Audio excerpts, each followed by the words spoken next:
آموزش الگوسازی این کراپ زیبا رو براتون در این پست گذاشتم. اگر تقاضا برای دوختش زیاد بود آموزش برش و دوختش هم براتون در پست بعدی میذارم. پس کلمه دوختو برام زیر این پست کامنت کن. امروز اومدیم با یه آموزش متفاوت. برای آموزش ما نیاز به الگوی بالا تنه تاپلکس داریم، یعنی بعد الگومون تبدیل بشه به الگوی تاپلکس. البته پنس‌های کمکی ها همه رو نیاز نداریم، فقط پنس زیر سینه رو باید تبدیل به تاپلکس کنیم. حالا از زیر حلقه میایم به اندازه تقریبا 3 تا 5 سانتی جلو پیش نقطه A و از A میام حالت هلال وصل میکنم به خط آکاردمان یا خط رینگر و اینجا صاف میرم جلو. حالا از نقطه A تقریبا صاف وصل میکنم به وسط جلو. تیکه بالا که دور ریزه ما این الگو که آ به سی دوباره تا آ، این تیکه الگویی که برای بالا تنه نیاز داریم برای این تیکه و از سی به بعد برای قسمت دو، یعنی میشه الگو یک، این میشه الگو دو که تمام کاری که برای لباس‌های مجلسی و تاپلکس و زیر ساس ها احتیاج داریم بعد الگو همون تغییرات داشته باشه. حالا الگوی دوی ما این الگو که بعد رو پارچه بیفته رو دو لابسته، دو بار بعد در بیاد، یه بار برای آستری یه بار برای روه و بعد جای فنرها هم داشته باشم که الان اینجا یه جای فنره که من اینو میتونم الگو جدا کنم برش بزنم که یه فنر اینجا بخوره. فنرهای تزئینی داره که حالا یه فنر تزئینی اومده از این طرف به سمت مثلا 1 سانت فاصله داده، اینجا هم تقریبا 1 سانت فاصله داده. این هم یه فنره به صورت کج مبرب به این داده.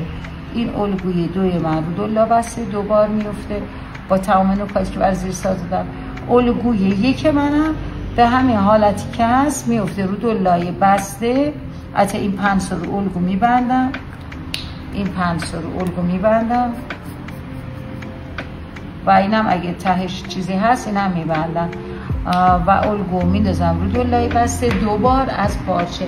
اگر پارچه دو خیلی نازکه حتما نیاز به لایه داره. الگوی پشت من دقیقا بعد همون قدری که از این رفتی بالا داشته باشید 3 تا 5 خطش رو میکشید، ولی شما میتونی از زیر از همینجا میتونی هلال بیای وصل کنی یا اگه خواستی میتونی از خود زیر حلقه هلال یا صاف وصل کنی که معمولا پشت رو هلال میکنم.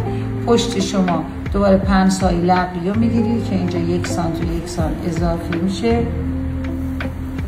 پنس بودی کمر رو میگیرید 1 سانت و 2 سانت و الگوی پشت شما این تیکه است، یعنی اینا دو ریزه که دو قسمت میشه و هر دو رو دو لایه باز در میاد. یکی از آستری که از روی لایه فراموشتون نشه. جای فنرها این یه دونه جای فنر میخوره و میتونه وسط پشتش هم یه فنر بخوره. یه فنرها بقیه فنرها سلیقه‌ایه، چون بند داره لباس میتونه خیلی فنرکاری نشده باشه و فنرکاری سبکتری داشته باشه، چون با بند ما میتونیم اینو نگه داریم.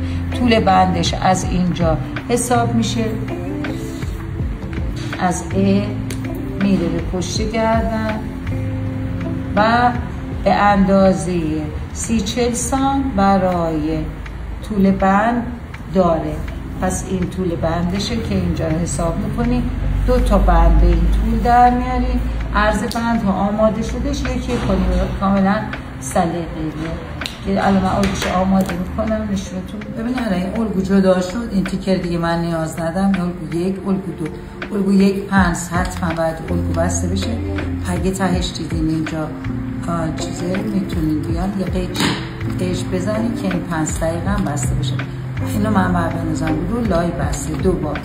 اینم الگوی دویی که الگو دو خودش دو قسمت میشه، یعنی این تیکه جدا میشه رو دو لا بسته. حتما رو الگو آدم بنویسیم بالا وسط جلو الگوی پهلو بالا و توی پنس هم خالی میشه که اینم دوباره رو دو لا باز برش میشه. یادتون باشه که آستری هم میخواد و آسترش حتما لای نیازه. الگو پشته دوباره الگو پشت می‌نویسین وسط پشت اینجا پهلو بالا و تو پنسش خالی میشه. این هم هر دو تا شدور لایه باز برش میشه.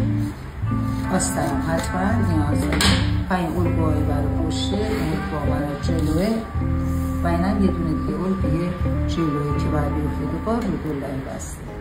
آموزش این کراپ تاپلکس زیبا رو براتون در این پست گذاشتم.